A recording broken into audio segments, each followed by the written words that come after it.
యాదగిరిగుట్ట శ్రీ లక్ష్మీ నరసింహస్వామి దేవస్థానం వార్షిక బ్రహ్మోత్సవాలు వైభవంగా జరుగుతున్నాయి.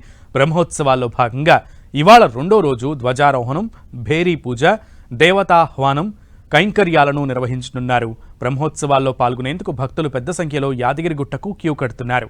ఉత్సవాల్లో భాగంగా స్వామివారిని దర్శించుకునేందుకు తరలి వెళ్తున్నారు భక్తులు.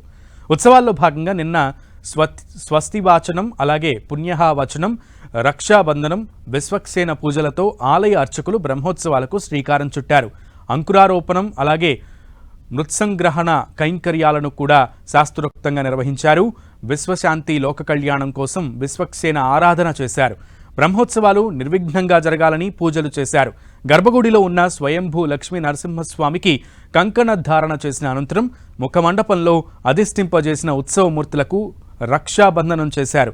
స్వామి అమ్మవార్లను ప్రత్యేకంగా తెప్పించిన పూలతో ముస్తాబు చేశారు. వజ్ర వైఢూర్యాలు, ముత్యాల హారాలు, బంగారు ఆభరణాలతో అలంకరించారు. యాదాద్రి జిల్లా యాదగిరిగుట్ట బ్రహ్మోత్సవ శోభ యాదగిరిగుట్టలో వైభవంగా బ్రహ్మోత్సవాలు జరుగుతున్నాయి.